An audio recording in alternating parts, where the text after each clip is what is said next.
Hello बच्चों, चलिए प्रश्न को पढ़ते हैं। क्या अधिक घनत्व वाले द्रवों के अणु कम घनत्व वाले द्रवों के अणुओं से सदैव भारी होते हैं? तो चलिए बच्चों, सबसे पहले हम लिख लेंगे मूल अवधारणा, जिस पर कि बच्चों यह प्रश्न आधारित है। यह प्रश्न आधारित है तरल पदार्थों की भौतिकी पर, तरल पदार्थों की भौतिकी। और बच्चों यहां पर जो सूत्र हम उपयोग में लाएंगे वो है घनत्व का। हम जानते हैं कि घनत्व बराबर होता है द्रव्यमान बटे आयतन। बच्चों किसी भी पदार्थ का घनत्व उसके एकांक आयतन में उपस्थित द्रव्यमान होता है। अगर एकांक आयतन में द्रव्यमान ज्यादा होगा तो घनत्व भी ज्यादा होगा। चलिए बच्चों अब बात करते हैं प्रश्न की। बच्चों प्रश्न में कहा गया है कि क्या अधिक घनत्व वाले द्रवों के अणु कम घनत्व वाले द्रवों के अणुओं से सदैव भारी होते हैं? चलिए बच्चों चित्र की सहायता से समझते हैं। चलिए हम दो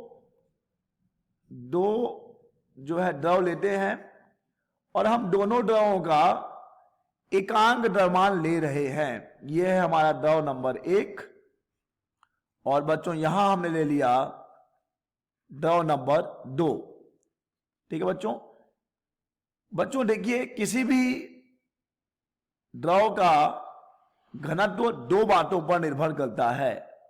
ठीक है बच्चों, घनत्व दो बातों पर निर्भर करता है। पहला तो ये कि उसके अणुओं का द्रव्यमान क्या है, और बच्चों दूसरा इस बात पर निर्भर करता है कि उन अणुओं की व्यवस्था कैसी है। व्यवस्था कहने का तात्पर्य यह है बच्चों कि क्या वे सघन रूप से व्यवस्थित हैं या फिर वे विरल रूप से व्यवस्थित हैं।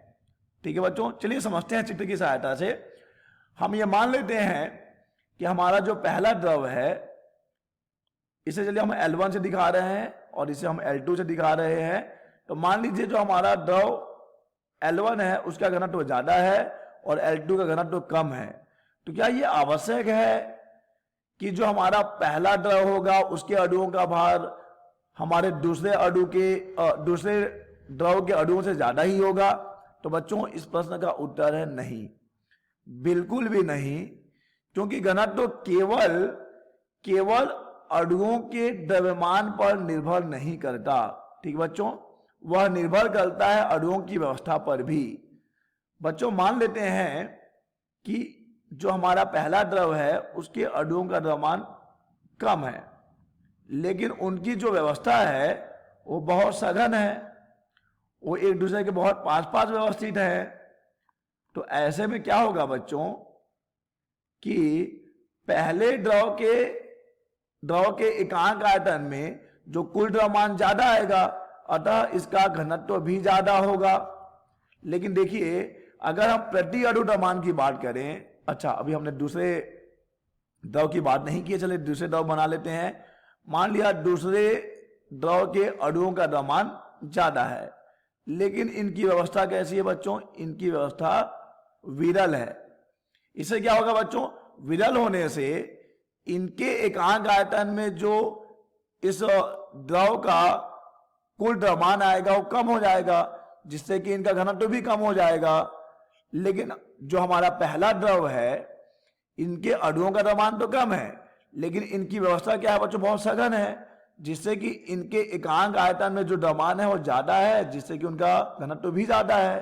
ठीक है बच्चों, अतः यह बिल्कुल भी आवश्यक नहीं है कि अधिक घनत्व वाले जो द्रव है, द्रव के जो अणु हैं उनका घनत्व हमेशा जो है कम द्रवों के अणुओं से सदैव भारी हो। ठीक है बच्चों, तो हमारा उत्तर है नहीं। चलिए इसे हम समझ लेते हैं, अच्छे से लिख लेते हैं। किसी द्रव का घनत्व केवल द्रव के अणुओं के भार पर निर्भर नहीं करता, परंतु उनकी संरचना पर भी निर्भर करता है कि द्रव के अणु कैसे व्यवस्थित हैं। हो सकता है कि एक द्रव के अणु हल्के हों पर ज्यादा सघन रूप से व्यवस्थित हों और उसका घनत्व अधिक हो। ठीक है बच्चों, जैसे कि यहां पे हमारा पहला द्रव है, उदाहरण से समझ लेते हैं बच्चों।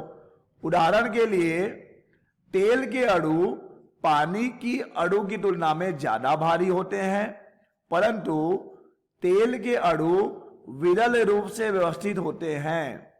वस्तुतः उनका घनत्व पानी की तुलना में कम होता है। ठीक है बच्चों, आशा करते हैं आपको समझ आया होगा। धन्यवाद।